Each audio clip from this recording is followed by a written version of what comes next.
where the mind is without fear and the head is held high, where knowledge is free.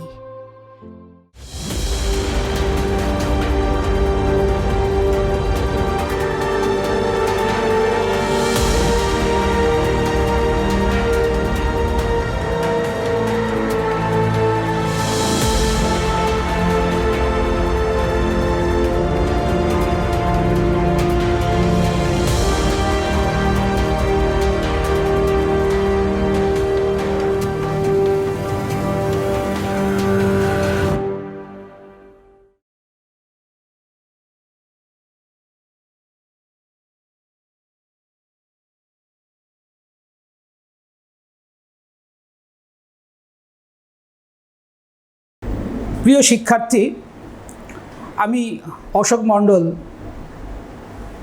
Malda model মাদ্রাসার রাষ্ট্রবিজ্ঞানের শিক্ষক। মালদা জেলা প্রশাসন এবং মালদা শিক্ষা দপ্তরকে ধন্যবাদ জানাই এই অনলাইন শিক্ষার মাধ্যমে তোমাদের সামনে, তোমাদের কাছে শিক্ষাটাকে পৌঁছে দেওয়ার জন্য। আমি আজকে তোমাদের দ্বাদশ শ্রেণীর রাষ্ট্রবিজ্ঞানের পঞ্চম অধ্যায়ের একটা ইউনিট নিয়ে আলোচনা করব।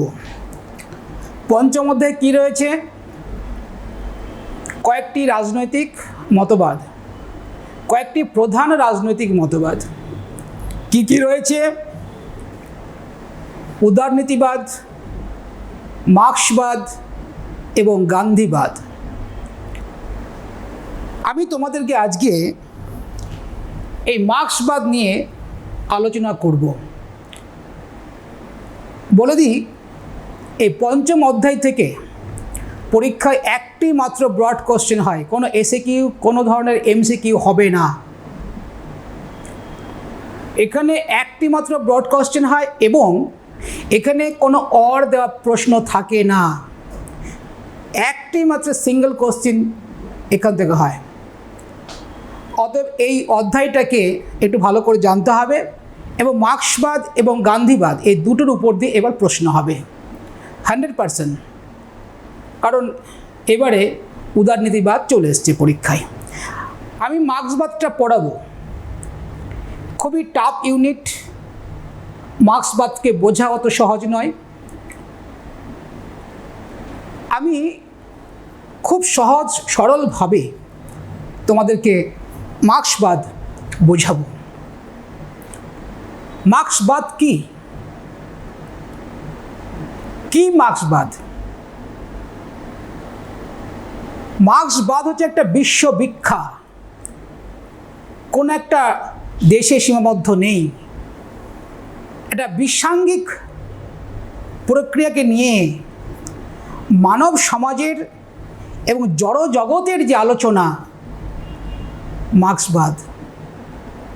মার্ক্সের যে শিক্ষা দর্শন, যে শিক্ষামালা, মার্ক্সবাদ।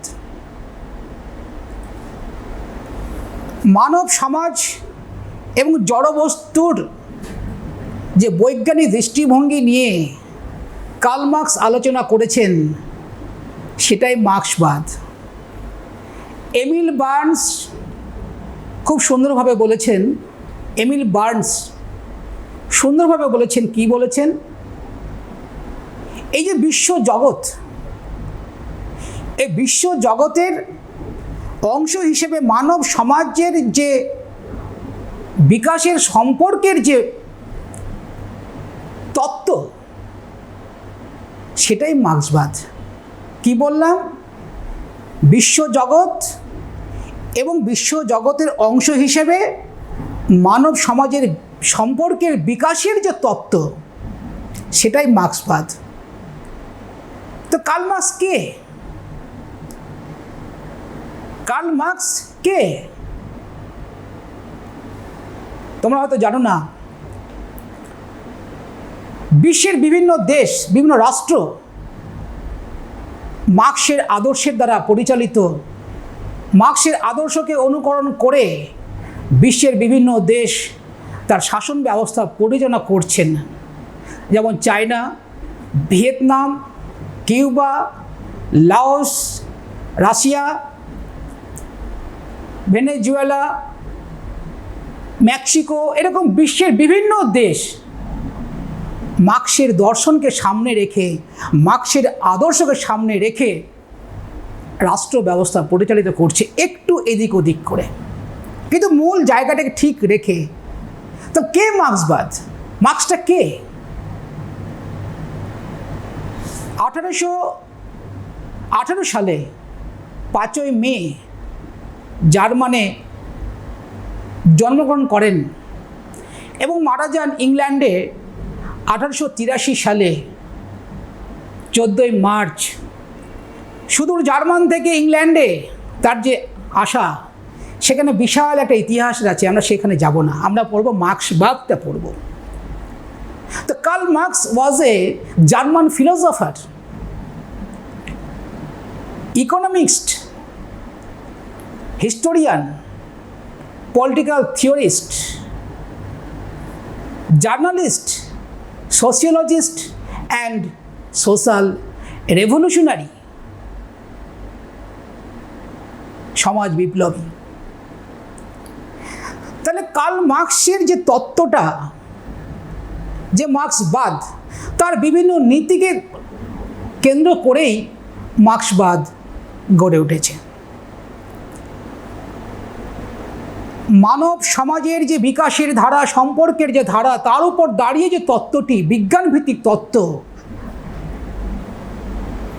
সেটাই মার্ক্সবাদ। তো মার্ক্সবাদ কার দ্বারা প্রভাবিত হয়েছেন?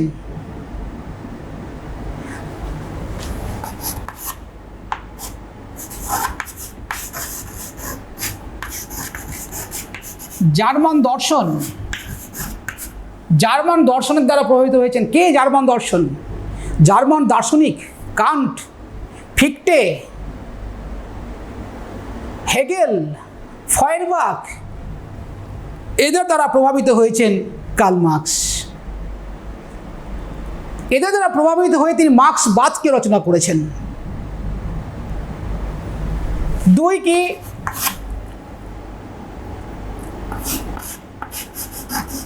ব্রিটিশ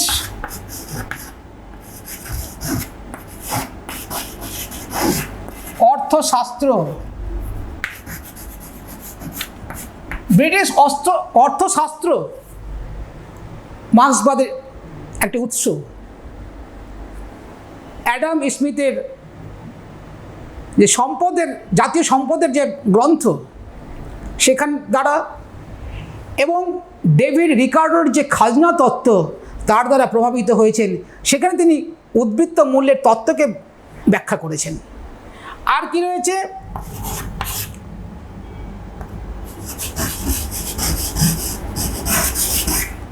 ফরাসি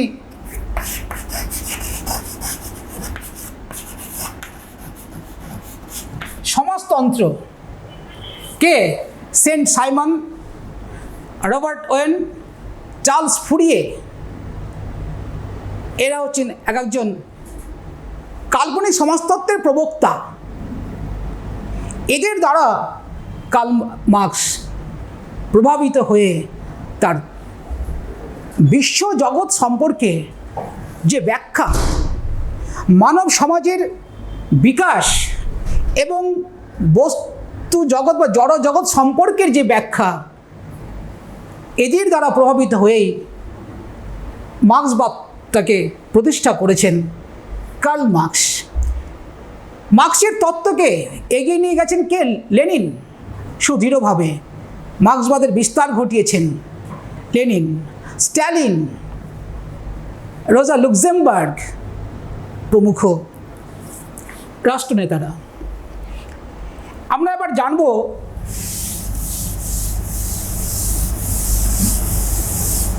যে মার্ক্সবাদ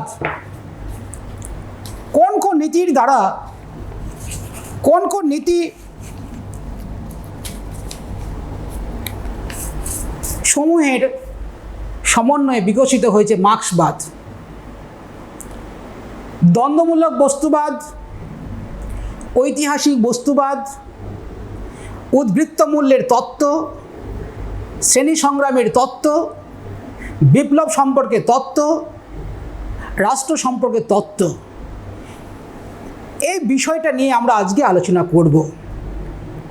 পরীক্ষায় আসে মার্ক্সবাদের মূল নীতিগুলি আলোচনা করো, কিংবা রাষ্ট্র সম্পর্কে মার্ক্সবাদের আলোচনা করো, কিংবা ঐতিহাসিক বস্তুবাদ এবং দ্বন্দ্বমূলক বস্তুবাদ সম্পর্কে মার্ক্সের ধারণা, এই ধরনের এখানে কোশ্চেন হয়। আমরা কি দেখলাম? এবার আমরা দেখব মার্ক্সবাদের নীতিগুলো। এক,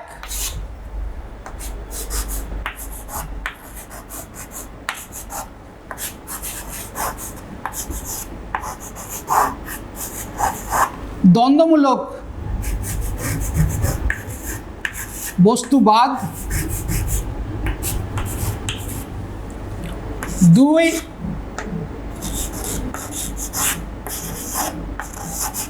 ঐতিহাসিক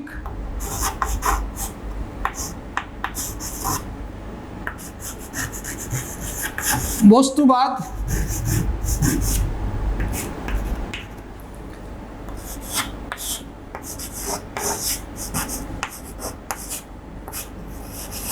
উদ্বৃত্ত মূল্যের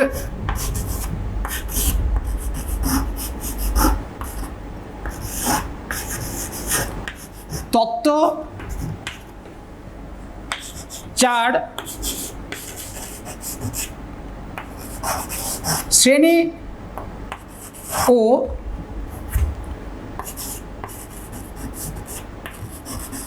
শ্রেণী সংগ্রামের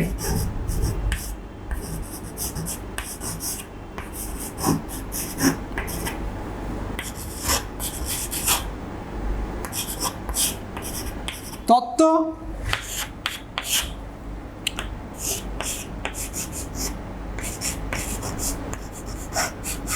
বিপ্লব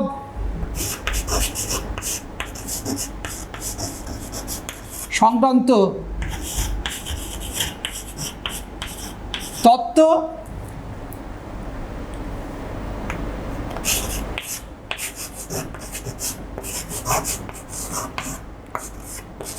রাষ্ট্র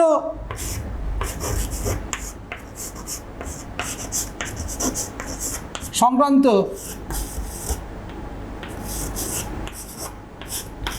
তত্ত্ব।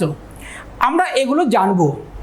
দ্বন্দ্বমূলক বস্তুবাদ, ঐতিহাসিক বস্তুবাদ, উদ্বৃত্ত মূল্যের তত্ত্ব, শ্রেণী ও শ্রেণী সংগ্রামের তত্ত্ব, বিপ্লব সংক্রান্ত তত্ত্ব, রাষ্ট্র সংক্রান্ত তত্ত্ব।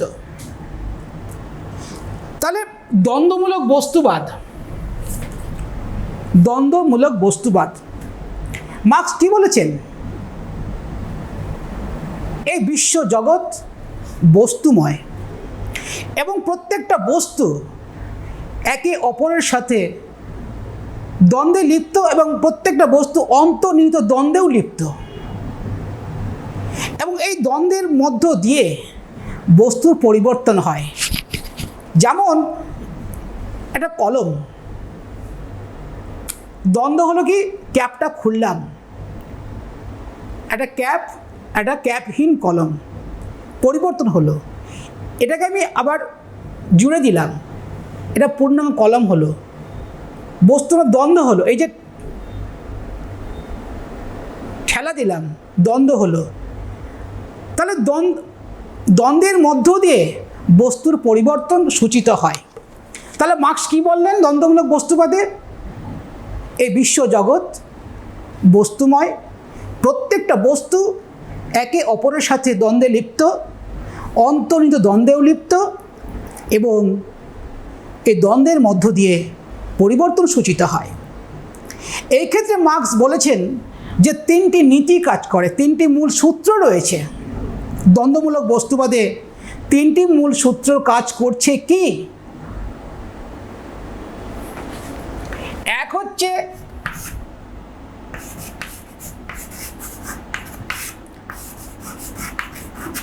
পরিমাণগত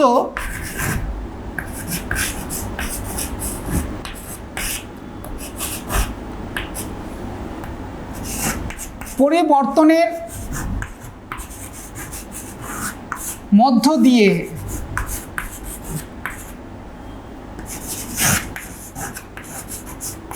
গুণগত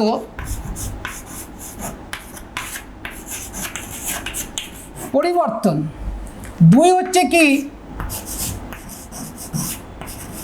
নেতির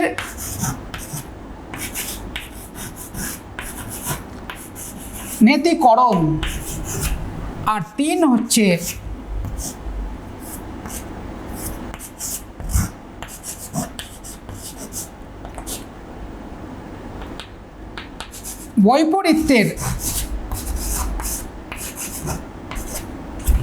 বৈপরীত্যের দ্বন্দ্ব।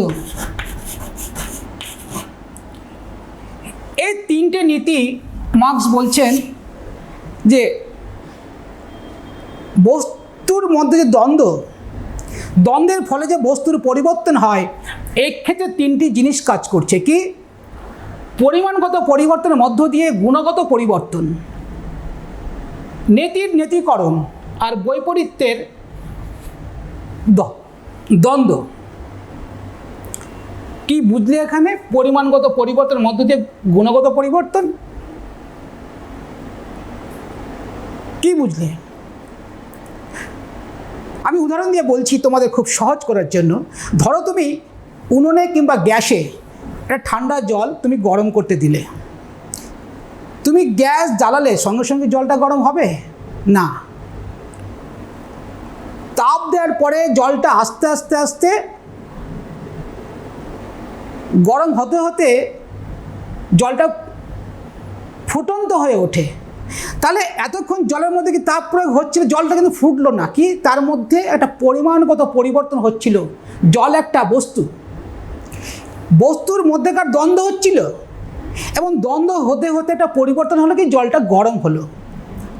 তাহলে কি হলো? জলটা, ঠান্ডা জলটা গরম জলে পরিণত হলো, ফুটন্ত জলে পরিণত হলো।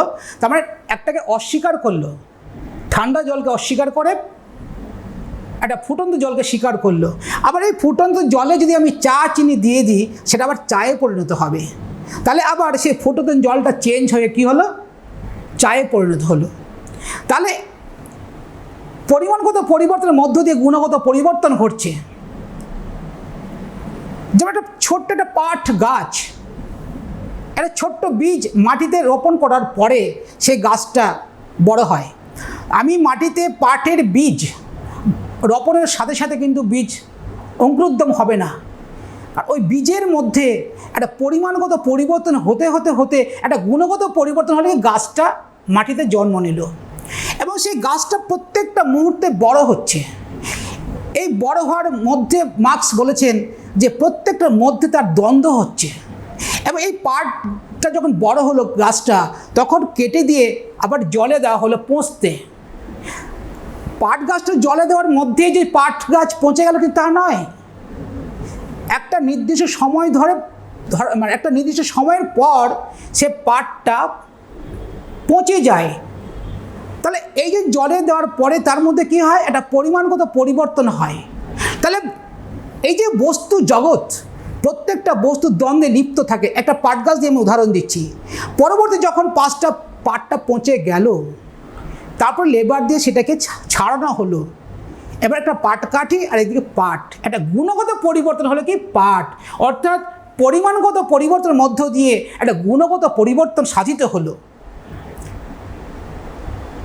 পাট আর পাটকাঠি, তাহলে দ্বন্দ্ব, এই বস্তুটা, এই পাট গাছটা পাট বীজ থেকে শুরু করে একবার পাট হওয়া পর্যন্ত প্রত্যেকটা মুহূর্তে তার মধ্যে দ্বন্দ্ব কাজ করেছে, এবং দ্বন্দ্বের মধ্য দিয়ে সেই পাট নামক বস্তুটির পরিবর্তন সূচিত হয়েছে। আর বৈপরীত্যের দ্বন্দ্ব, এখানে মার্কস বোঝাতে চেয়েছেন পুঁজিবাদী সমাজে পুঁজিপতি শ্রেণী আর শ্রমিক শ্রেণীর দ্বন্দ্বকে, অর্থাৎ পাট গাছটাকে যখন ছাড়াচ্ছি, পাট তৈরি করছি, তার একটা দ্বন্দ্বের মধ্যে একটা বিপরীত শক্তি কাজ করছে। পাটটাকে টানা হচ্ছে, একদিকে পাট কাঠিটাকে অন্যদিকে যাচ্ছে, তার মানে কি এটা বিপরীত দ্বন্দ্ব হচ্ছে। তো এইভাবে মার্কস দ্বন্দ্বমূলক বস্তুবাদকে বুঝিয়েছেন। এবার আমরা যাব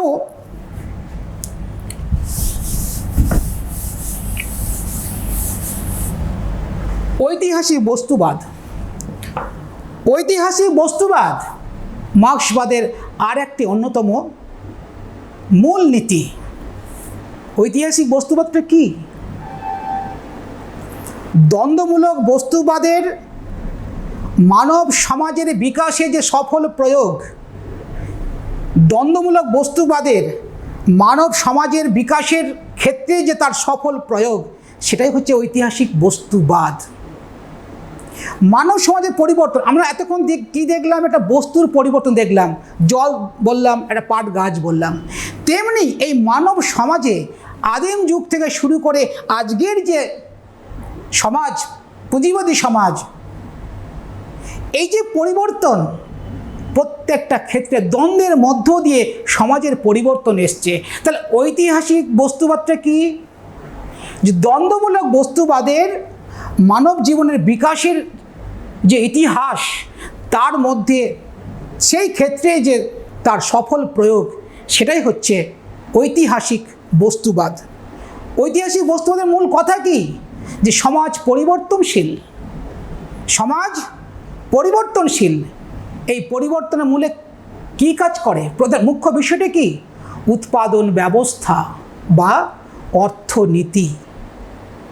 মার্কস বলেছেন, সমাজ বিকাশের মূলে রয়েছে উৎপাদন ব্যবস্থা বা অর্থনীতি।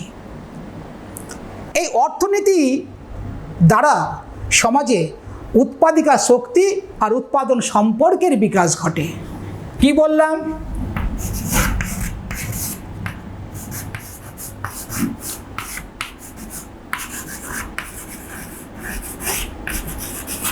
উৎপাদিকা শক্তি, আর একটা হচ্ছে কি? উৎপাদন সম্পর্ক। মার্কস বললেন যে সমাজ বিকাশের মূলে রয়েছে যে ঐতিহাসিক বস্তুবাদ অনুসারে সমাজ পরিবর্তনশীল, কারণ দ্বন্দ্বমূলক বস্তুবাদের সফল প্রয়োগ মানব সমাজে যেটা হয়েছে, দ্বন্দ্বের মধ্য দিয়ে সমাজের পরিবর্তন হচ্ছে। তো দ্বন্দ্বটা আসছে কোত্থেকে? বলছে অর্থনীতি, উৎপাদন ব্যবস্থা।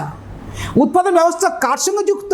উৎপাদিকা শক্তি আর উৎপাদন সম্পর্ক, force of production, relation of production. উৎপাদন শক্তিটা কি? উৎপাদন সম্পর্কটা কি? মালিকে মালিকের সম্পর্ক, উৎপাদন সম্পর্ক। আমি সেটা ডিটেলসে পরের পয়েন্টে আসবো। তাহলে উৎপাদন সম্পর্ক, উৎপাদিকা শক্তি, এর মধ্য দিয়ে একটা সমাজ বিকশিত হয়। বোঝা গেছে? সমাজের বিকাশ উৎপাদিকা শক্তির ঘাত প্রতিঘাতে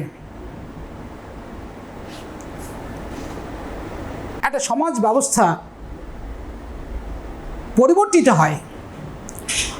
উৎপাদিকা শক্তির ঘাত প্রতিঘাতের মধ্য দিয়ে এক একটা সমাজ ব্যবস্থার উত্থান পতন নির্দেশিত হয়। কিভাবে? যে আদিম দাস সমাজ, আদিম সাম্যবাদী সমাজ, সেখানে উৎপাদিকা শক্তি বলতে কী ছিল? গাছের ডাল, গাছের ডাল বা পাথর টাথর দিয়ে তারা উৎপাদন করত। কিন্তু উৎপাদক শক্তির বিকাশ দাস সমাজে এলো, সামন্ততন্ত্র সমাজ এলো, পুঁজিবাদী সমাজ এলো। কী করে? উৎপাদিকা শক্তি এবং উৎপাদন সম্পর্কের ঘাত প্রতিঘাতে। আমি নেক্সট পয়েন্টগুলোতে আলোচনা করব যে উৎপাদক শক্তি উৎপাদন সম্পর্কটা কী বিষয়। বোঝা গেছে? তাহলে আমরা কি দেখলাম? যে ঐতিহাসিক বস্তুবাদে একটা উৎপাদিকা শক্তি এবং উৎপাদন সম্পর্কের মধ্য দিয়ে এক একটা সমাজ ব্যবস্থার উত্থান পতন নির্দেশিত হয়। এখন এই ক্ষেত্রে বেসটা কি? অর্থনীতি। অর্থ হচ্ছে বেস, এবং তার উপরে দাঁড়িয়ে রয়েছে কি? শিল্প, সাহিত্য, রাষ্ট্র, সরকার, আইনি ব্যবস্থা, পুলিশি ব্যবস্থা ইত্যাদি হচ্ছে একটা উপরি কাঠামো, সুপার স্ট্রাকচার। তো মার্ক্সবাদে বেস অ্যান্ড সুপার স্ট্রাকচার একটা খুব গুরুত্বপূর্ণ বিষয় ঐতিহাসিক বস্তুবাদের ক্ষেত্রে। এবারে আমরা দেখব উদ্বৃত্ত মূল্যের তত্ত্ব। উদ্বৃত্ত মূল্যের তত্ত্ব, উদ্বৃত্ত মূল্যের তত্ত্ব দেখব। যে পুঁজিবাদী ব্যবস্থা সমাজের বিকাশ ঘটে গেছে দ্বন্দ্বের মধ্য দিয়ে। আদিম সাম্যবাদী সমাজ ভেঙে দাস সমাজ ভেঙে সামন্ততান্ত্রিক সমাজ, তারপরে পুঁজিবাদী সমাজ। যে পুঁজিবাদী সমাজের বিকাশে পুঁজিবাদী সমাজে মার্ক্স কী দেখলেন? যে পুঁজিবাদী সমাজে শোষণ, পুঁজিবাদীরা শ্রমিকের শ্রমকে আত্মসাৎ করছে, এটা লক্ষ্য করেই তিনি উদ্বৃত্ত মূল্যের তত্ত্বকে দাঁড় করিয়েছেন। যে পুঁজিবাদী সমাজে শোষণ ব্যবস্থাকে সামনে রেখে উদ্বৃত্ত মূল্যের তত্ত্ব তিনি আবিষ্কার করেছেন। উদ্বৃত্ত মূল্য, আমি লিখছি একটা সমীকরণ।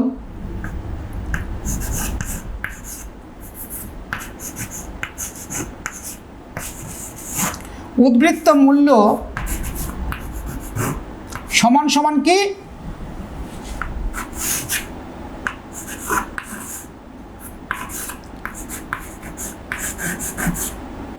উৎপাদন মূল্য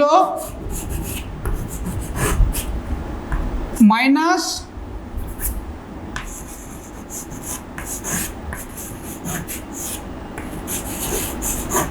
শ্রমিকের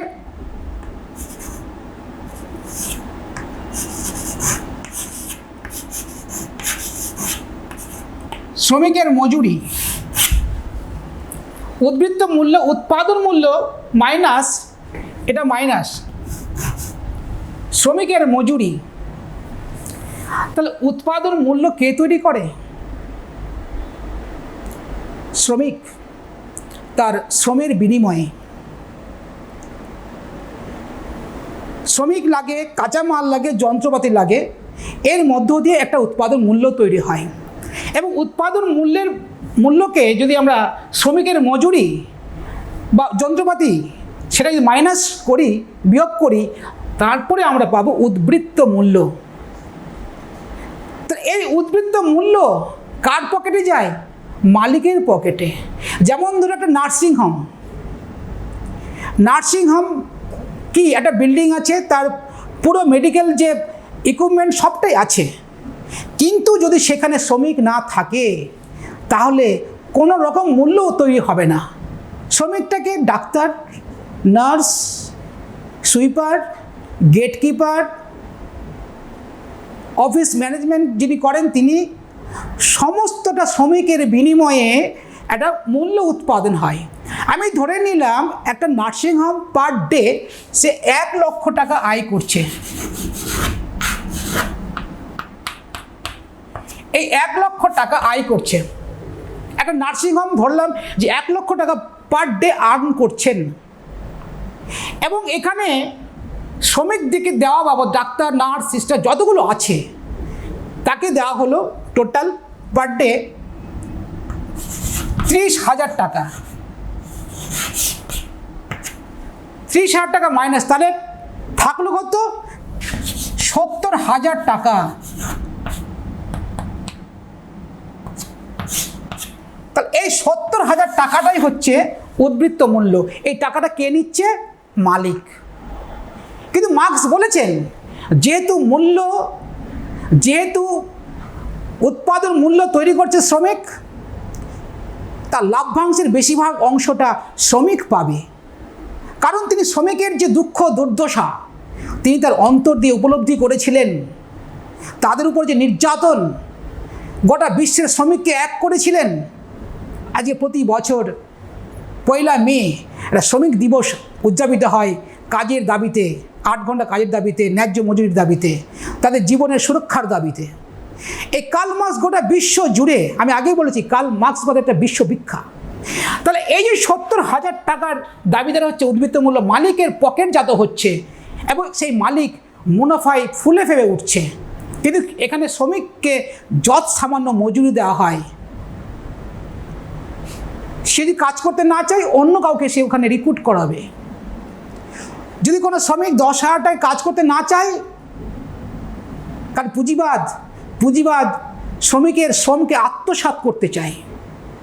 মার্কস এটা বুঝেছেন যে পুঁজিবাদে মালিক শ্রেণী শ্রমিকের শ্রমকে আত্মসাৎ করবে এবং আত্মসাৎ করে সে ফুলে ফেপে উঠবে, পুঁজির বিকাশ ঘটবে। সে হ্যাঁ, মালিক তার পুঁজি বিনিয়োগ করেছেন, তার জন্য তার লাভ্যাংশের একটা অংশ অবশ্যই রাখবেন, কিন্তু তার বেশিরভাগ অংশটা শ্রমিকের মধ্যে বন্টন করতে হবে।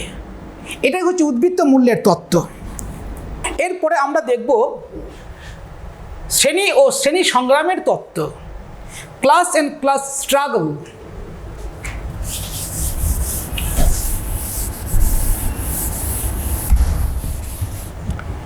আমরা কোন তত্ত্বটি পড়ব? মূলনীতিটা শ্রেণী ও শ্রেণী সংগ্রামের তত্ত্ব, class and class struggle. Very interesting. মার্ক্সবাদের একটি অন্যতম মূল নীতি হচ্ছে শ্রেণী সংগ্রামের তত্ত্বটি। মার্ক্স এবং এঙ্গেলস তার কমিউনিস্ট ম্যানিফেস্টো যে ইস্তেহার, সেখানে বলেছেন কি, যে আজ পর্যন্ত যত সমাজ দেখা গেছে তার ইতিহাস হচ্ছে শ্রেণী সংগ্রামের ইতিহাস। আজ পর্যন্ত বিদ্যমান সমাজের ইতিহাসই হচ্ছে শ্রেণী সংগ্রামের ইতিহাস। শ্রেণী এবং শ্রেণীর মধ্যে সংগ্রাম, শ্রেণীর মধ্যে দ্বন্দ্ব, এই দ্বন্দ্বের মধ্য দিয়ে সমাজের বিকাশ ত্বরান্বিত হয়েছে, এক একটা সমাজ ব্যবস্থার উত্থান পতন নির্দেশিত হয়েছে শ্রেণী এবং শ্রেণী সংগ্রামের মধ্য দিয়ে এবং বিপ্লবের মধ্য দিয়েও। ক্লাস অ্যান্ড ক্লাস স্ট্রাগল তো কি, যে উৎপাদিকা শক্তি, আমি একটু আগে বললাম যে উৎপাদিকা শক্তি এবং উৎপাদন সম্পর্কে বোঝাবো, যে উৎপাদিকা শক্তির বিকাশের তালে তাল মিলিয়ে উৎপাদন সম্পর্কে যেমন যেমন পরিবর্তন আসে, ঠিক তেমনিভাবে সমাজে দুটো শ্রেণী আসে এবং তাদের মধ্যেকার যে লড়াই, সেটা হচ্ছে শ্রেণী সংগ্রাম। খুব ভালো করে মন দিয়ে শোনো কি বললাম। উৎপাদিকা শক্তির বিকাশের তালে তাল মিলিয়ে উৎপাদন সম্পর্কের যেমন যেমন পরিবর্তন আসে, ঠিক তেমনিভাবে সমাজে দুটো শ্রেণী আসে, শোষক আর শোষিত শ্রেণী, এবং তাদের মধ্যেকার যে লড়াই, সেটাই হচ্ছে শ্রেণী সংগ্রামের লড়াই। এবং এই লড়াইয়ের মধ্য দিয়ে এক একটা সমাজ ব্যবস্থার উত্থান পতন নির্দেশিত হয়েছে। উৎপাদিকা শক্তির বিকাশের সঙ্গে তাহলে তাল মিলিয়ে উৎপাদন সম্পর্কের বিকাশ যে হলো, তাহলে কি হলো?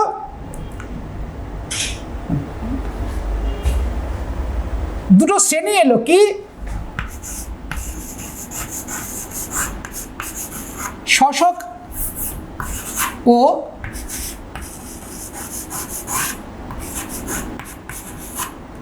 শোষিত শ্রেণী। এই শোষক আর শোষিত শ্রেণী কীভাবে এলো? আমি কি বললাম, যে উৎপাদিকা শক্তির বিকাশের সঙ্গে তাহলে তাল মিলিয়ে উৎপাদন সম্পর্কে যেমন যেমন পরিবর্তন এসছে। উৎপাদিকা শক্তির বিকাশ, একটা সময় মানুষের গাছের ডাল পাথর দিয়ে উৎপাদন করত, তারপরে মানুষের কাছে লাঙ্গল এলো, তারপরে মানুষের কাছে কী হলো, প্রযুক্তির মধ্য দিয়ে উৎপাদন ব্যবস্থা, বিভিন্ন মেশিন, ট্রাক্টর, হারভেস্টার, এমনকি জমিতে গিয়ে মেশিনের মধ্য দিয়ে শস্য কাটা হচ্ছে, শস্যকে মাড়াই করা হচ্ছে। এই যে উৎপাদিকা শক্তির বিকাশ ঘটে গেছে, তো এই উৎপাদিকা শক্তির বিকাশের সঙ্গে তালে তাল মিলিয়ে উৎপাদন সম্পর্কের যেমন যেমন পরিবর্তন আসে, ঠিক তেমনিভাবে সমাজে শ্রেণী এসছে এবং তাদের মধ্যেকার লড়াই হচ্ছে শ্রেণী সংগ্রামের লড়াই। তাহলে উৎপাদন সম্পর্কটা কি, এটা বুঝতে হবে। মালিকে মালিকে যে সম্পর্ক, কি কেমন সম্পর্ক? ধরে নিলাম এ বি দুই বন্ধু, এরা বিজনেস করছে। কি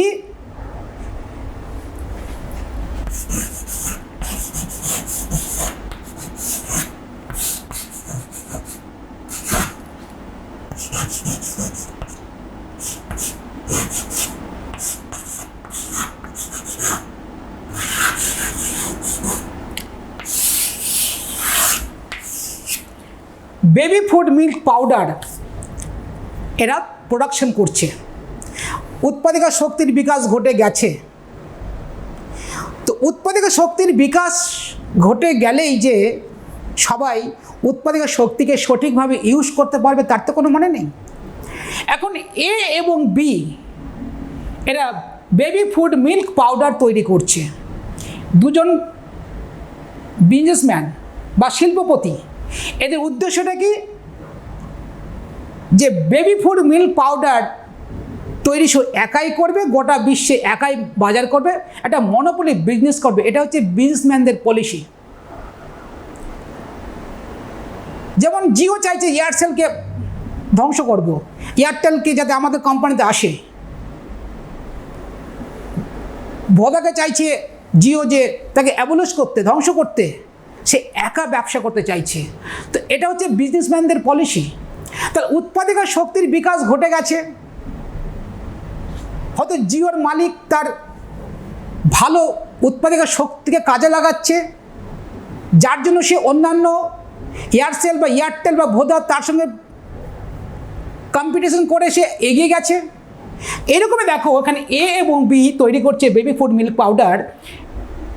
এ খুব ভালো প্রযুক্তি ইউজ করে উৎপাদিকা শক্তিকে কাজে লাগিয়েছে, কারণ উৎপাদিকা শক্তির বিকাশ ঘটে গেছে, উৎপাদিকা শক্তিকে ভালোভাবে কাজে লাগিয়েছে। এবং বি উৎপাদিকা শক্তিকে ভালো করে কাজে লাগাতে পারেনি। দেখা গেল যে 500 গ্রামের কৌটা বেবি ফুড মিল্ক পাউডারে 500 গ্রামের একটা কৌটো, quality and quantity are equal, গুণ পরিমাণে একই। এও 500 গ্রামের কৌটো তৈরি করছে, এও 500 গ্রামের কৌটো তৈরি করছে, তার প্রিপারেশনগুলো একই। এর খরচা পড়লো, উৎপাদন যে খরচ, তার উৎপাদন খরচ পড়লো 20 টাকা। আমি ধরলাম এ 20 টাকায় উৎপাদন করলো, আর এর পড়লো 23 টাকা উৎপাদন খরচ। কে টিকে থাকবে মার্কেটে? এই এ বন্ধুটা, বি বন্ধু টিকে থাকতে পারবে না, কারণ তার খরচা পড়েছে কি 20 টাকা। এর মধ্যে তার শ্রমিকের মূল্য, বিভিন্ন ম্যাটেরিয়ালস, কাঁচামাল রয়েছে, বিজ্ঞাপনের খরচ, ঢাকঢোল পিটিয়ে মানুষের সামনে নিয়ে আসা, সেটা প্রিন্টিং মিডিয়া হতে পারে, ইলেকট্রনিক্স মিডিয়া হতে পারে। এও তাই করছে, তার খরচা বলো 23 টাকা।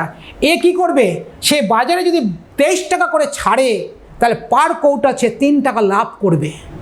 আর এ কি করবে, তাকে যদি 23 টাকায় ছাড়তে হয় তাহলে কোনো লাভ্যাংশ এর থাকবে না। তাহলে কি এই শিল্পপতিটা মার খাবে, কারণ এ যদি 2 টাকা লাভ করতে যায় তাহলে 25 টাকায় ছাড়তে হবে। কিন্তু পাবলিক তো অত বোকা নয়, কোয়ালিটি এবং কোয়ান্টিটি যদি এক থাকে তাহলে সে 23 টাকার মাল নিশ্চয়ই 25 টাকায় কিনতে যাবে না। তাহলে এই যে এই এ বন্ধু আর বি বন্ধুর মধ্যে যে সম্পর্কটা, এটাই হচ্ছে উৎপাদন সম্পর্ক। এই উৎপাদন সম্পর্ক তিক্ততার সম্পর্ক, কারণ এই বন্ধুটা চাইছে বিয়ের পুরো ফার্মকে গিলে নিতে, যে এরা সবাই এই ফার্মে এসে কাজ করুক। এই এ বন্ধুটা চাইছে বিয়ের সমস্ত কর্মচারী এই দখল করবে, যেটা জিও যেমন চেয়েছিল যে একমাত্র তারই সিম থাকবে মার্কেটে, অন্য কোনো সিম থাকবে না। অনেকটা সফল হয়েছে, তাই না? এটা যে উৎপাদন সম্পর্ক, সেজন্য বললাম যে উৎপাদিকা শক্তির বিকাশের তালে তাল মিলিয়ে উৎপাদন সম্পর্কে যেমন যেমন পরিবর্তন আসে, তেমনিভাবে দুটো শ্রেণী আসে, শোষক আর শোষিত। এই হলো শোষক আর এই হলো শোষিত, এইভাবে শ্রেণী এসছে। এবং তাদের মধ্যেকার যে লড়াই, সেটা হচ্ছে শ্রেণী সংগ্রামের লড়াই। কমপ্লিট? তাহলে আমরা এখানে কী দেখব, দাস সমাজে কোন শ্রেণী এসছে, দাস মালিক আর কৃতদাস, দুটো শ্রেণী। আমি পরবর্তী আলোচনা আসছি। তারপরে কি, সামন্ততন্ত্রে ভূস্বামী আর ভূমিদাস শ্রেণী, পুঁজিবাদী সমাজে পুঁজিপতি এবং সর্বহারা শ্রেণী। এই যে দুটো শ্রেণী, এদের মধ্যেকার লড়াইয়ের মধ্য দিয়ে সমাজের বিকাশ ত্বরান্বিত হয়েছে। এবারে আমরা দেখব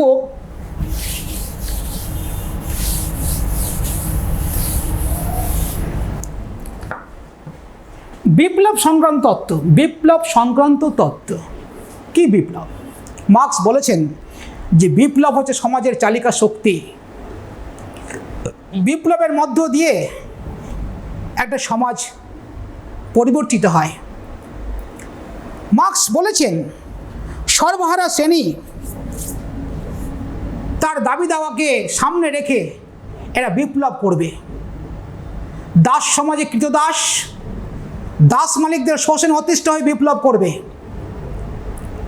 সামন্ততন্ত্রে জমিদারি ব্যবস্থায় ফিউডাল সোসাইটিতে ভূস্বামীর বিরুদ্ধে ভূমিদাসরা বিপ্লব করবে। পুঁজিবাদী যুগে পুঁজিপতিদের বিরুদ্ধে খেটে খাওয়া মেহনতি মানুষেরা বিপ্লব করবে। এবং মার্কস প্রচণ্ড আশাবাদী। খেটে খাওয়া মেহনতি মানুষ সংখ্যাগরিষ্ঠ, কৃতদাস সংখ্যাগরিষ্ঠ, দাস মানে তো সীমিত, ভূস্বামী তো কয়েকজন, কিন্তু ভূমিদাস অনেক। তাই মার্কস প্রচণ্ড আশাবাদী যে সংখ্যাগরিষ্ঠ মানুষ যখন মালিক শ্রেণীর বিরুদ্ধে, দাস মালিকের বিরুদ্ধে, ভূস্বামীদের বিরুদ্ধে, পুঁজিপতিদের বিরুদ্ধে যখন বিপ্লব সংগঠিত করবে মানুষ, তখন খেটে খাওয়া মেহনতি মানুষ অনিবার্যভাবে বিজিত ঘোষিত হবে, তার জয় ঘোষিত হবে এবং সমাজের পরিবর্তন হবে। অর্থাৎ তাই মার্কস বলেছেন যে বিপ্লব হচ্ছে একটা চালিকা শক্তি, সমাজের চালিকা শক্তি। এরপরে আমরা যাব রাষ্ট্র সংক্রান্ত তত্ত্ব। এটা একটু বেশি ভাস্টলি একটু আলোচনা করব, কারণ অনেক সময় পরীক্ষায় আসে যে রাষ্ট্র সংক্রান্ত তত্ত্ব, মার্কসের রাষ্ট্র সম্পর্কে তত্ত্বটি আলোচনা করো, এটা 8 মার্কে আসে, লক্ষ্য রাখবে। তা আমরা এখন কি দেখব?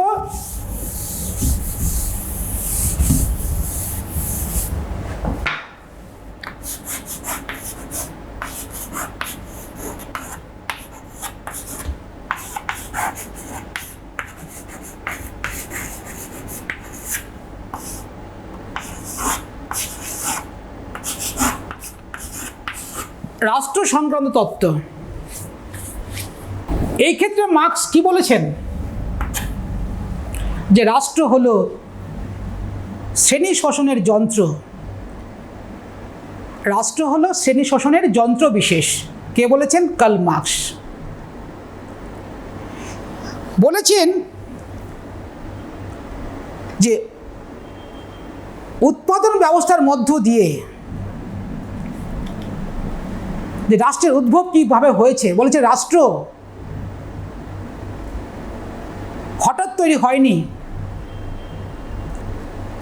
রাষ্ট্র তৈরি হয়েছে সম্পূর্ণ অর্থনৈতিক কারণে সমাজ বিকাশের একটা নির্দিষ্ট স্তরে।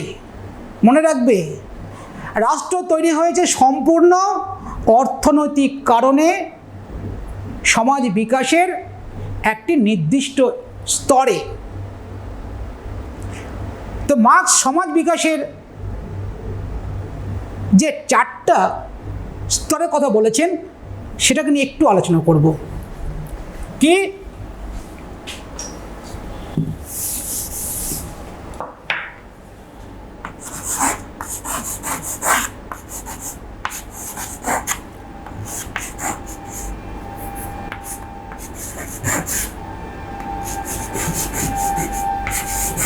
আদিম সাম্যবাদী সমাজ, 2 দাস সমাজ, 3 সামন্ততান্ত্রিক,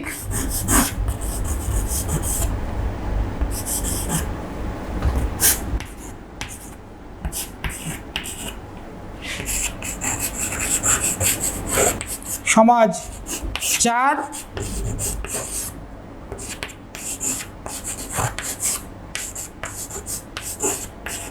পুঁজিপতি সমাজ। মার্কস বলেছেন যে সমাজ বিকাশের একটা নির্দিষ্ট স্তরে সম্পূর্ণ অর্থনৈতিক কারণে রাষ্ট্রের উদ্ভব হয়েছে। তা সমাজ বিকাশের যে মার্কস 4টা স্তরের কথা বলেছেন, আদিম সাম্যবাদী সমাজ, দাস সমাজ, সামন্ততান্ত্রিক সমাজ আর পুঁজিপতি সমাজ, পুঁজিবাদী বা পুঁজিপতি সমাজ।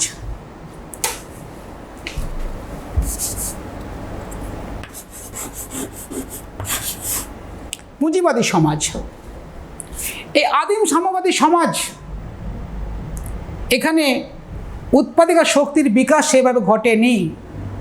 বন জঙ্গলে মানুষ বসবাস করত, সবাই মিলে যা আহরণ করত, যা জোগাড় করত, সবাই ভাগ করে খেতে বসতে গেলে একটা গোষ্ঠীবদ্ধ জীবন, একটা পায়রার মতো জীবন, এক জায়গায় বসবাস করত, গুহাবদ্ধ জীবন ছিল। যখন আদিম সাম্যবাদী সমাজে মানুষ গাছের ডালকে উৎপাদিকা শক্তি হিসেবে ব্যবহার করলো, পাথরের যন্ত্রপাতিকে যখন তারা উৎপাদিকা শক্তি হিসেবে ব্যবহার করতে শুরু করলো, তখন তারা উৎপাদন করতে শিখলো। আর উৎপাদন করতে শিখলো মানে তারা সঞ্চয় করতে শিখলো। আর সঞ্চয় করতে শেখা মানে অন্যকে শোষণ করতে শিখলো। অন্যকে শোষণ করতে শেখা মানে সমাজে শ্রেণীর আবির্ভাব হলো। বোঝা গেল যে আদিম সাম্যবাদী সমাজে কোনো শ্রেণী ছিল না। আদিম সাম্যবাদী সমাজ শ্রেণীহীন সমাজ, শোষণহীন সমাজ। তাহলে শ্রেণী এলো কোথায়? সমাজ বিকাশের একটা নির্দিষ্ট স্তরে সম্পূর্ণ অর্থনৈতিক কারণে রাষ্ট্রের উদ্ভব হয়েছে। আদিম সাম্যবাদী সমাজে কোনো শ্রেণী ছিল না, তাই শ্রেণী শাসনের যন্ত্ররূপে কোনো রাষ্ট্রের প্রয়োজন হয়নি। কেন? যে আদিম সাম্যবাদী সমাজে উৎপাদিকা শক্তির বিকাশ ঘটেনি। উৎপাদিকা শক্তির বিকাশ ঘটেনি বলে মানুষ উৎপাদন করতে শেখেনি। আর উৎপাদন করতে শেখেনি বলে মানুষ সঞ্চয় করতে শেখেনি। আর সঞ্চয় করতে শেখেনি বলে মানুষ শোষণ করতে শেখেনি। সঞ্চয়ের মধ্য দিয়ে মানুষ শোষণ করতে শেখে, যার জন্য শোষণের যন্ত্ররূপে রাষ্ট্রের উদ্ভব হয়নি। কিন্তু যখন আদিম সাম্যবাদী সমাজে মানুষ উৎপাদিকা শক্তি হিসাবে গাছের ডাল পাথরকে ইউজ করতে শুরু করলো, তখন সমাজে একটা আদিম সাম্যবাদী সমাজ ভেঙে নতুন সমাজের জন্ম হলো দাস সমাজ। বোঝা গেল? দাস সমাজ। মার্কস বললেন এই দাস সমাজে দুটো শ্রেণী। এটা কি?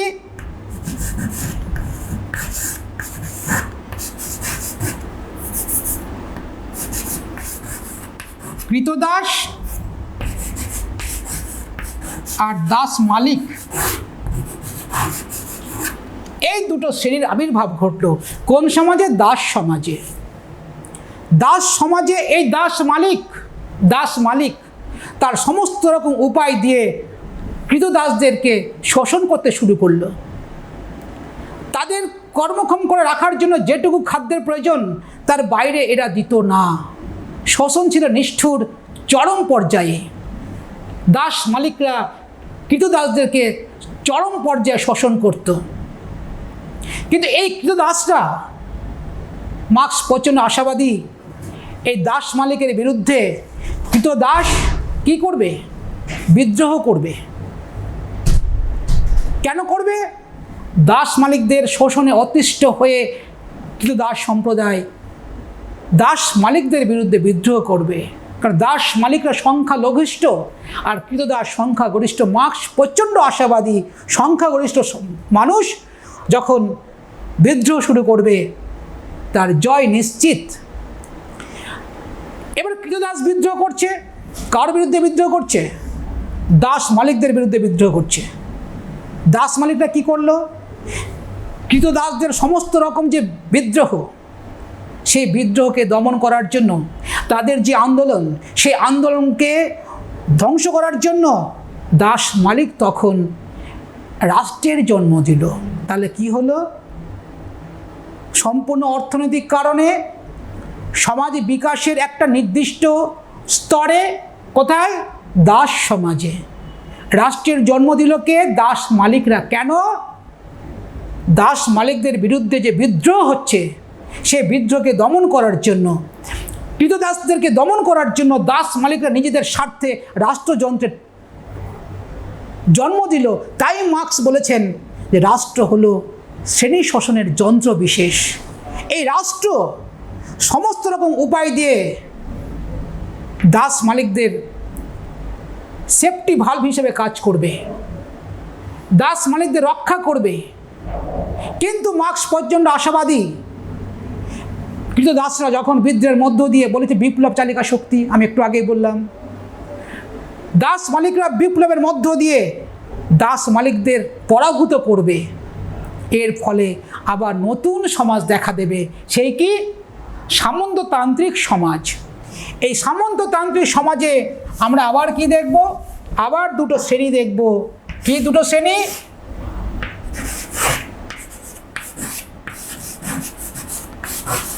ভূমিদাস আর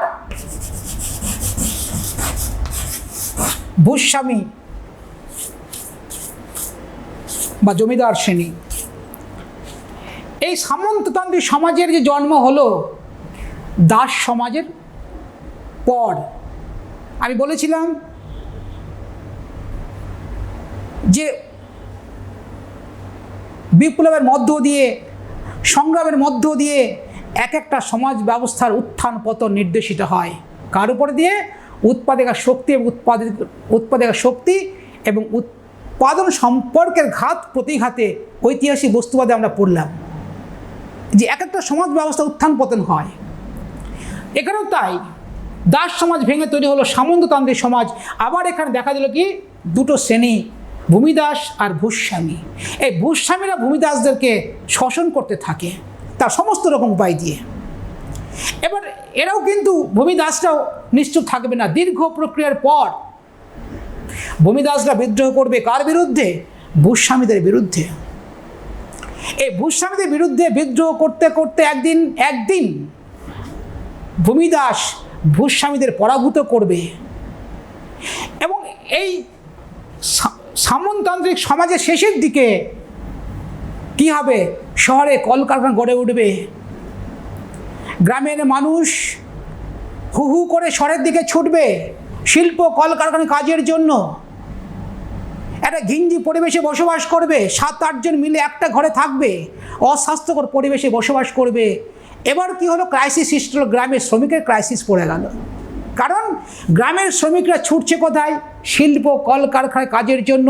কারণ সামন্ততান্ত্রিক সমাজের শেষের দিকে শহরে বড় বড় শিল্প কলকারখানা গড়ে উঠতে থাকে। তো গ্রামের শ্রমিকরা তখন ভূস্বামীদের কাজ ছেড়ে দিয়ে, কারণ এই ভূমিদাসটা ছিল একটু স্বাধীন, যেমন দাস সমাজে কৃতদাসরা স্বাধীন ছিল না, কিন্তু ভূস্বামীর যুগে, এই সামন্ততান্ত্রিক যুগে ভূমিদাসরা ছিল স্বাধীন। এরা ভূস্বামীদের কাছ থেকে কাজ ছেড়ে এরা শহরের দিকে ছুটল কাজের জন্য, পেটের তাগিদে। তখন দেখা দিল কি এই ভূস্বামীর সঙ্গে শহরের যে শিল্পপতি তাদের মধ্যে যে সম্পর্ক টানাপড়া দেখা দিল, সেটা হচ্ছে উৎপাদন সম্পর্ক। কারণ ভূস্বামীরা শ্রমিক পাচ্ছে না। যে শ্রমিক ভূমিদাসদেরকে অল্প পারিশ্রমিক খাটাতো, সেটা কিন্তু আর পাচ্ছে না। এবার শহরে গড়ে উঠলো কি বড় বড় শিল্পপতি। তাহলে পুঁজিবাদী সমাজে আবার দুটো শ্রেণী দেখা দিল। পুঁজিবাদী সমাজ দুটো শ্রেণী, একটা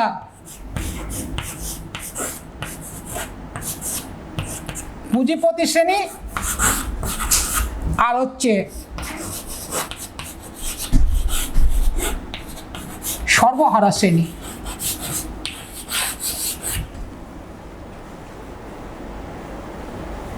তাহলে কি হলো? সামন্ততান্ত্রিক সমাজে ভূমিদাসরা দীর্ঘদিন ধরে বিদ্রোহ করবে কার বিরুদ্ধে? ভূস্বামীদের বিরুদ্ধে। মার্কস প্রচণ্ড আশাবাদী। সংখ্যাগরিষ্ঠ ভূমিদাস শ্রেণী বিপ্লবের মধ্য দিয়ে ভূস্বামীদেরকে পরাভূত করবে এবং তার জায়গায় আবার নতুন সমাজ দেখা দেবে। কোন সমাজ? পুঁজিবাদী সমাজ। এই সমাজে কি দেখা দেবে? পুঁজিপতি শ্রেণী আর সর্বহারা শ্রেণী, এদের মধ্যে আবার লড়াই। আজকের দিনে দাঁড়িয়ে আমরা রয়েছি পুঁজিপতি আর সর্বহারা শ্রেণীর জায়গায়। এই পুঁজিবাদী সমাজের উত্থান ঘটল কার জায়গায়? সামন্ততান্ত্রিক সমাজ ভেঙে পুঁজিবাদী সমাজের উদ্ভব ঘটল। এই পুঁজিবাদী সমাজে পুঁজিপতি শ্রেণী আর সর্বহারা শ্রেণী, এই দুই শ্রেণীর মধ্যে সংগ্রাম, যা শ্রেণী সংগ্রামের রূপ ধারণ করে। কিভাবে? পুঁজিপতিরা শ্রমের অবাধ বাজার থেকে শ্রমিক সংগ্রহ করতে থাকলো। শ্রমের অবাধ বাজার, শ্রমিকদের মার্কেট, সেখান থেকে বার্গেনিং করে শ্রমিকের যে ন্যায্য মজুরি তার থেকে কম পয়সা দিয়ে পুঁজিপতিরা তা খাটাতে শুরু করলো, তাদের শিল্প কলকারখানায় নিযুক্ত করতে থাকলো। কারণ শ্রমের একটা অবাধ বাজার তৈরি হয়ে গেছে। আমরা যেমন মালদায় দেখতে পাই পিআইজি মোড়ে বা বাস স্ট্যান্ডে একটা শ্রমিকের বাজার বসে, আর মালিক পক্ষ গিয়ে শ্রমিকদেরকে নিয়ে আসে বাড়ির কাজ করানোর জন্য। এরকম গোটা বিশ্বকে ভাবতে হবে যে অবাধ শ্রমের বাজার থেকে বড় বড় শিল্পপতিরা বার্গেনিং করে অল্প মজুরিতে পুঁজিপতিরা শ্রমিকদেরকে শোষণ করতে শুরু করলো। মার্ক্স প্রচণ্ড আশাবাদী এই সর্বহারা শ্রেণী কি করবে? একদিন এরা রাজনৈতিকভাবে সচেতন হবে এবং একে নেতৃত্ব কে দেবে? কমিউনিস্ট পার্টি, যেটা আমরা CPIM বলি না, এমটা হচ্ছে মার্ক্সবাদ। এই সর্বহারা শ্রেণীকে নেতৃত্ব দেবে কমিউনিস্ট পার্টি।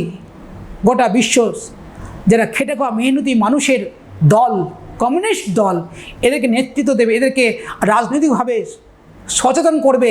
এরা বিপ্লব, সংঘর্ষ, ধর্মঘটের মধ্য দিয়ে পুঁজিপতিকে নাজেহাল করে ছাড়বে। এবং একটা দিন এই সর্বহারা শ্রেণী পুঁজিপতি শ্রেণীকে পরাভূত করে কি করবে? সর্বহারা শ্রেণীর একনায়কত্ব প্রতিষ্ঠা করবে। মার্ক্স প্রচণ্ড আশাবাদী যে সর্বহারা শ্রেণী কী করবে? তার বিপ্লবের মধ্য দিয়ে, সংগ্রামের মধ্য দিয়ে পুঁজিপতিকে পরাভূত করে সর্বহারা শ্রেণীর একনায়কত্ব তৈরি করবে। এবং এতদিন দাস সমাজে দাস মালিকদের স্বার্থে রাষ্ট্র ব্যবস্থা কাজ করেছে, সামন্ততন্ত্রে রাষ্ট্র ব্যবস্থা কাজ করেছে ভূস্বামীদের স্বার্থে, ভূমিদাসদের বিরুদ্ধে। আর পুঁজিপতি শ্রেণীতে, এই পুঁজিপতি সমাজে পুঁজিপতিরা তা রাষ্ট্রযন্ত্রকে ব্যবহার করবে, শ্রমিকদের বিপ্লবকে ধ্বংস করার চেষ্টা করবে। কিন্তু মার্ক্স প্রচণ্ড আশাবাদী সংখ্যাগরিষ্ঠ খেটে খাওয়া মেহনতি শ্রমিক, কৃষক, এই মানুষরা একদিন বিপ্লবের মধ্য দিয়ে পুঁজিপতি সমাজের পতন ঘটাবে এবং এই পুঁজিপতি সমাজের বিরুদ্ধে এরা একটা সর্বহারা শ্রেণী একনায়কত্ব তৈরি করবে। এবার এই সর্বহারা শ্রেণী একনায়কত্ব তৈরি করার পরে এবার রাষ্ট্র ব্যবস্থা কাজ করবে কার স্বার্থে?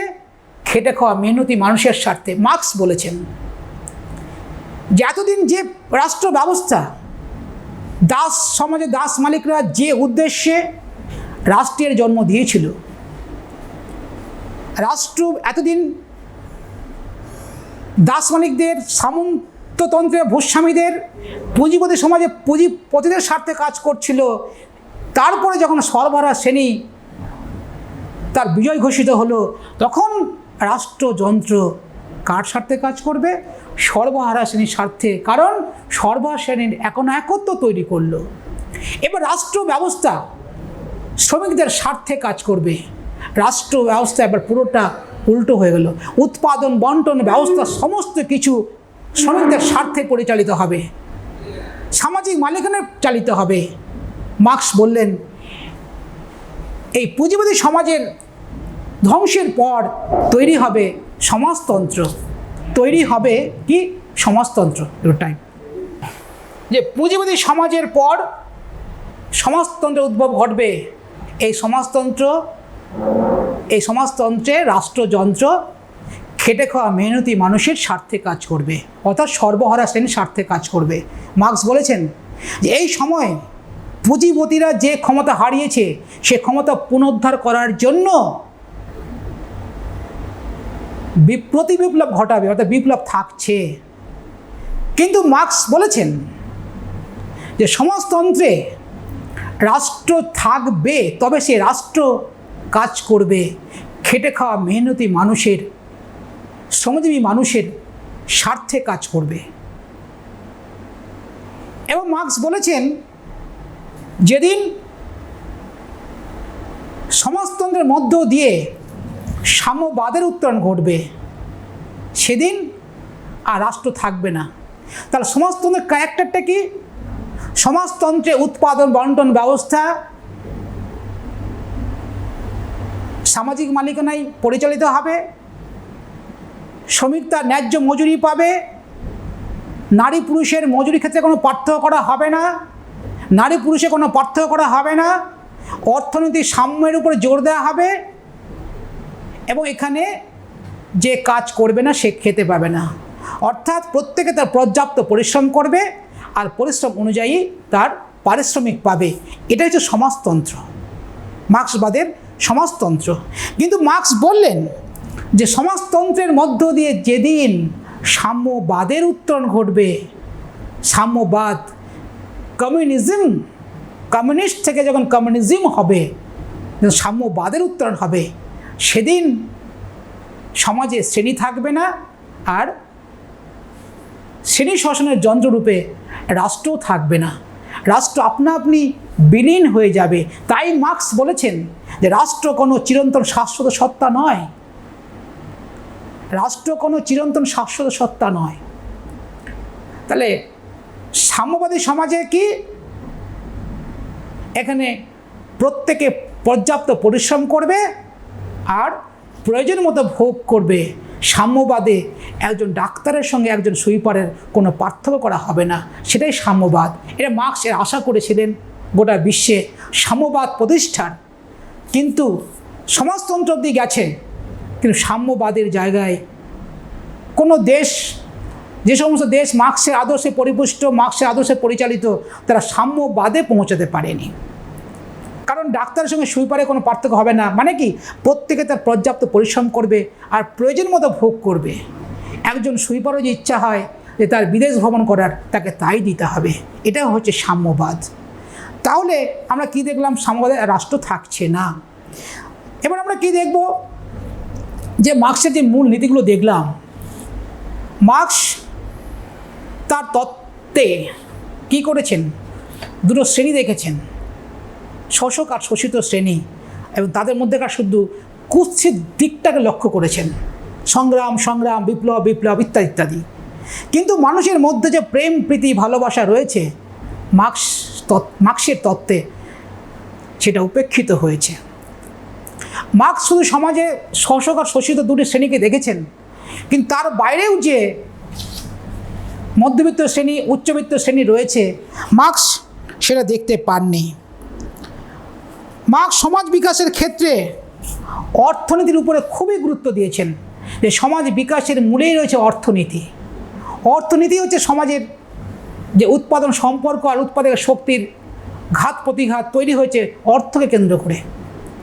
কিন্তু অর্থনীতি ছাড়াও ধর্ম, নৈতিকতা, মানুষের যে আদর্শ, ন্যায় নীতি, কলা, কৃষ্টি, এগুলো যে সমাজ তৈরিতে গুরুত্বপূর্ণ ভূমিকা পালন করে, মার্ক্স সেই জায়গা ছুঁতে পারেননি। মার্ক্স কেবল মানুষের কুৎসিত দিকটাকে লক্ষ্য করেছেন, কিন্তু তার ভালো মন্দ এবং মানুষের মধ্যে যে প্রেম, প্রীতি, ভালোবাসা, সেটা কিন্তু লক্ষ্য করেননি। মার্ক্সবাদ যতই সমালোচিত হোক না কেন, আজকের দিনেও বিশ্বের বিভিন্ন দেশ মার্ক্সের তত্ত্বকে, আদর্শকে সামনে রেখে কিছুটা চেঞ্জ করে তার রাষ্ট্র ব্যবস্থা, শাসন ব্যবস্থা পরিচালনা করছেন। তবে এখানে মার্ক্সবাদের একটা জিনিস তো খুবই সত্য, খেটে খাওয়া মেহনতি মানুষের যে নির্যাতন তাদের উপরে, খেটে খাওয়া মেহনতি মানুষের যে দুঃখ যন্ত্রণা, দুঃখ কষ্ট, সেটা কার্ল মার্ক্স তার অন্তর দিয়ে বুঝতে পেরেছিলেন। যার জন্য তিনি গোটা বিশ্বে সমাজতন্ত্রের আদর্শকে প্রচার করেছিলেন, যে রাষ্ট্রযন্ত্র খেটে খাওয়া মেহনতি মানুষের স্বার্থে কাজ করবে, এই তত্ত্বই তিনি প্রচার করেছেন। এবং আজকের দিনে এই তত্ত্বটি খুবই প্রাসঙ্গিক, কারণ পুঁজিবাদী সমাজে যে হারে শোষণ নির্যাতন চলছে বিভিন্ন পাবলিক সেক্টরগুলোতে, সেই ক্ষেত্রে সামাজিক মালিকানার মধ্য দিয়ে তাদের উপযুক্ত মজুরি পাইয়ে দেওয়ার একটা জায়গায় তৈরি হওয়া অবশ্যই দরকার। এখানেই মার্কস প্রাসঙ্গিক। ধন্যবাদ, তোমরা ভালো থেকো। সরকারের যে সমস্ত নীতি নির্দেশ রয়েছে, স্বাস্থ্যমন্ত্রকের যে বিধিবিধান রয়েছে, সেগুলো তোমরা সামনে রেখেই চলবে, মেনেই চলবে, বাড়ির বড়োদেরকে মানতে বলবে, সুস্থ থাকবে।